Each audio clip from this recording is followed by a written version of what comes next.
25 की मध्य रात्रि को एक शांत सी प्रतीत हो रही रात ने अचानक इतिहास के पन्नों पर वह घटना लिख दी जिसे अमेरिका ने ऑपरेशन मिडनाइट हैमर का नाम दिया। ये कार्यवाही अमेरिकी वायुसेना के द्वारा ईरान के परमाणु स्थलों पर की गई एक सामरिक तीव्र और लक्षित सैन्य कार्यवाही थी। इस ऑपरेशन की योजना महीनों से बन रही थी, लेकिन इसे गुप्त रखा गया था और अंततः बिना किसी सार्वजनिक घोषणा के अमेरिकी B-2 स्टील्थ बॉम्बर्स ने आकाश में उड़ान भरी और ईरान के गहरे भूमिगत ठिकानों पर तबाही मचाई। इस ऑपरेशन का केंद्र बिंदु परमाणु ठिकाने थे, फोर्दो, नतांज और इस्फहान। ये सभी साइट्स ईरान की तथाकथित शांतिपूर्ण परमाणु ऊर्जा परियोजना के महत्वपूर्ण आधार थे, जिन पर अमेरिका को लंबे समय से संदेह था कि वहां सैन्य ग्रेड यूरेनियम संवर्धन हो रहा है। इससे पहले जब कूटनीतिक माध्यम विफल हो गए तब ये ऑपरेशन ट्रिगर किया गया। अमेरिका ने दावा किया कि उसके पास इस बात के स्पष्ट प्रमाण थे कि ईरान अपने परमाणु कार्यक्रम को हथियार बनाने की दिशा में तेजी से आगे बढ़ रहा है। B-2 स्टील्थ बॉम्बर्स की इस कार्यवाही में विशेष GBU-57 बंकर बस्टर बमों का उपयोग किया गया, जिन्हें भूमिगत संरचनाओं को ध्वस्त करने के लिए डिजाइन किया गया है। इन बमों की मारक क्षमता और सटीकता अद्वितीय मानी जाती है।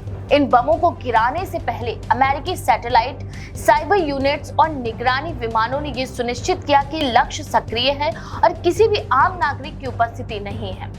इससे ये संदेश देने की कोशिश की गई कि हमला केवल ईरान की सैन्य क्षमता पर है, न कि उसके नागरिकों पर। इस ऑपरेशन की खास बात ये रही कि अमेरिका ने कोई जमीनी सेना नहीं भेजी और न ही ईरानी एयर स्पेस में किसी लंबे संघर्ष की योजना बनाई। ये पूरी तरह से एक सर्जिकल स्ट्राइक थी, जो कि कुछ ही मिनटों में संपन्न हो गई। अमेरिका ने इसे एक डिटरेंस स्ट्राइक कहा, यानी एक ऐसा हमला जो ईरान को आगे बढ़ाने से रोकने और अन्य विरोधी शक्तियों को भी चेतावनी दे।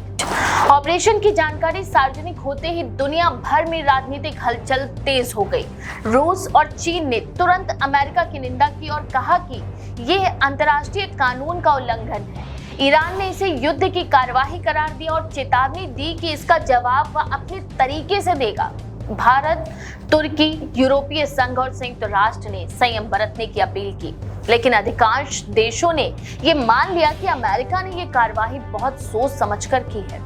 राजनीतिक असर की बात करें तो इस ऑपरेशन ने राष्ट्रपति डोनाल्ड ट्रंप के नेतृत्व पर घरेलू स्तर पर भी तीव्र प्रभाव डाला है।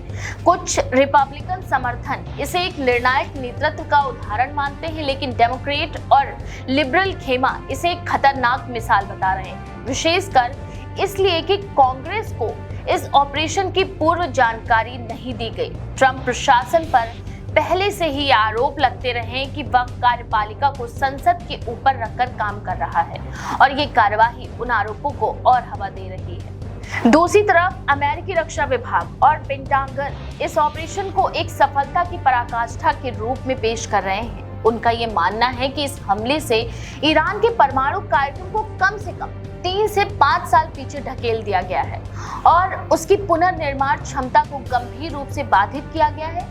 पेंटागन ने यह भी बताया कि सभी विमानों को सुरक्षित रूप से लौटाया गया है और अमेरिका सैनिकों को कोई नुकसान नहीं हुआ है।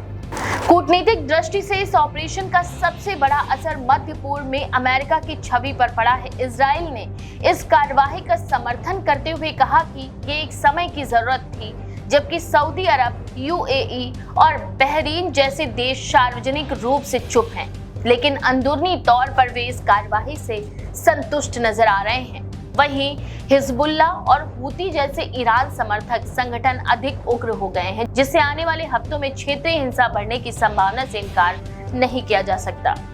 अंतर्राष्ट्रीय मंच पर भी ये ऑपरेशन संयुक्त राष्ट्र सुरक्षा परिषद में चर्चा का विषय बन गया है। रूस ने आपात बैठक बुलाने की मांग की है, जबकि अमेरिका इस कार्यवाही को सेल्फ डिफेंस के सिद्धांत के तहत सही ठहरा रहा है। अमेरिकी राजदूतों का कहना है कि यदि ईरान को रोका नहीं जाता तो वह कुछ ही महीनों में परमाणु हथियार बना सकता था, जिससे न केवल मध्य पूर्व बल्कि पूरी दुनिया के लिए खतरा पैदा हो जाता।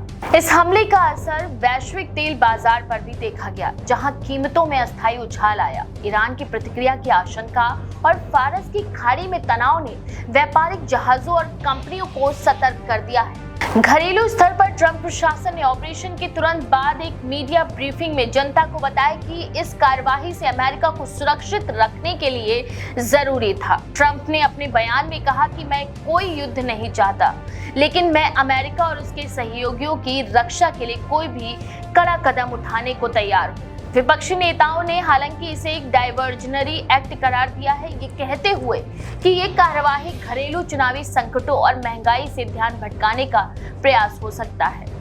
एक बड़ा सवाल ये भी है कि इस ऑपरेशन के बाद ईरान का अगला कदम आखिर क्या होगा।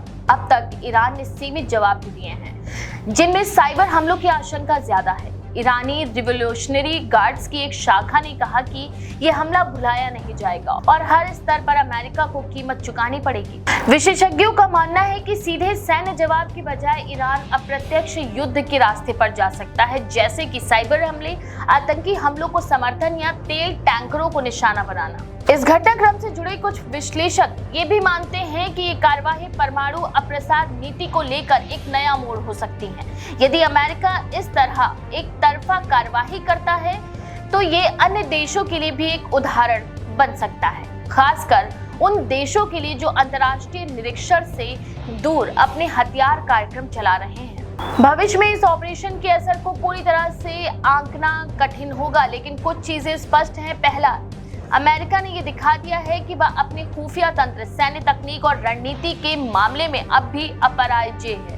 दूसरा, उससे ये संदेश दिया है कि किसी भी देश को ये भ्रम नहीं होना चाहिए कि गुप्त रूप से हथियार बनाकर वह दुनिया को चुनौती दे सकता है। तीसरा ये कि ये ऑपरेशन ट्रंप की राजनीतिक छवि को फिर से मजबूत राष्ट्रवादी के रूप में स्थापित करने का प्रयास भी है, जो चुनावी लिहाज से लाभकारी साबित हो सकता है।